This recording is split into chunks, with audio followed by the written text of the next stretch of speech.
So what happened?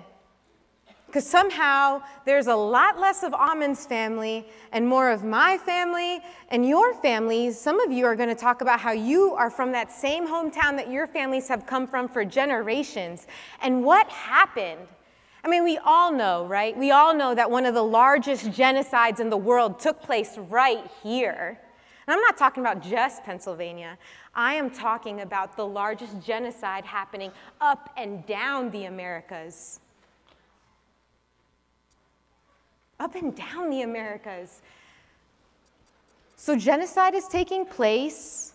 War is getting costly. I'm skipping parts of history here, right? And why are we at war? Land, territory, property, ownership, religion. Things we're still talking about. Why you're in this class, maybe. Some things you're going to talk about in this class, and you have been. And this is an actual sign. Grand old rush for Indian territory. Now, come with me for a second. And as Americans, imagine that this poster is about you. And it says, grand old rush for American land.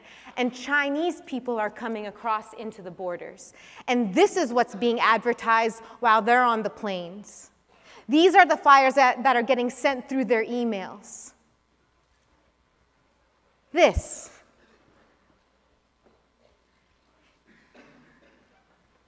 That's what happened for a long time.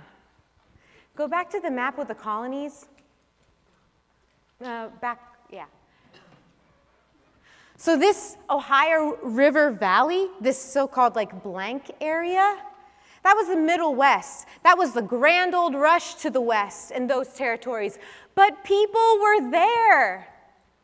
They were getting pushed out, concentrated into smaller densities, and also killed. But land was getting sold, and somehow getting land through these posters. Go back to the poster. Somehow, we're just taught about the movement west, and the gold rush, and the land that's available, and that it's uninhabited. But that's only part of the story. Keep trying to walk with me into Amin's shoes. Next slide. So I met Amin at, if you look at Minnesota, do you have a pointer for me? Okay, just point to Minnesota, or you can give it to me.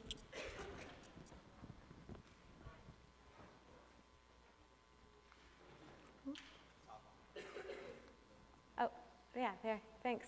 Okay, so here's where the Penn State students that I work with every year, this is where they travel to, northern Minnesota. And I met Amin in one of the largest Ojibwe reservations right here, okay, in Leech Lake.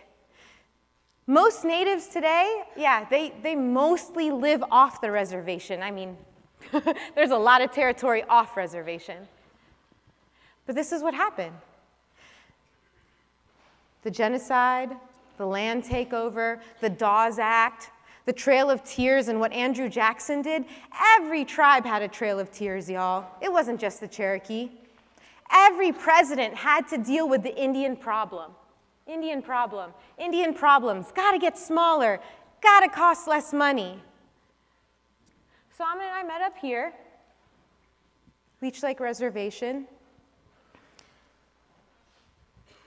And I began to learn more about what it's like to be in his shoes. And I learned about the boarding school era. Because eventually, throughout this time, negotiating with people, right? The United States government with the people who did live here first, the native people, negotiating with them gets costly. And killing people, I don't know. I think Sam and I were debating about this, because I really think people could, but he was saying no. People just can't really cold blood kill all other people who aren't like you. Right? So you've got an Indian problem. You have land, resources, and expansion that you're trying to do for your people, escaping religious persecution of your own. What do? Amin, you're in the United States government shoes, right? It's, you know, early 1900s, getting into the mid-1900s. You're like, damn, these Indian wars are costing a ton of money. We made these reservations, people are pushed onto them, but why are they so poor still? And they're really, now we have these like treaties where we have to adhere to respecting each other's land, and they still want to hunt, and oh my God, they have the Black Hills, which have gold. Amin, you're the United States government. What are you gonna do? I think I'd go along with those words that are divide and conquer, divide, divide, divide. So if you can take somebody's family and split them up, well, then you're continuing that genius genocide. It's a genius thing to do, to take your kids from your family so that they cannot learn their language. So if they can't learn their language, take them to a boarding school, beat them, rape them, kill them, throw them in the ground without a proper burial, or sending them back home. Those that did make it back home Keep going. didn't speak the language anymore. So when they came back home, well, they couldn't communicate with the grandparents. Most likely couldn't communicate with their mother or their father or their uncles and their aunts. So now they're being pushed away because they cannot speak their own language, which our language is our culture. That's what makes us who we are. And I'm sure there's a lot of people in here that speak foreign language, and you know that when you speak a foreign language, it's not about definition of what this word means. It's really based off of thoughts and feelings. Thoughts and feelings.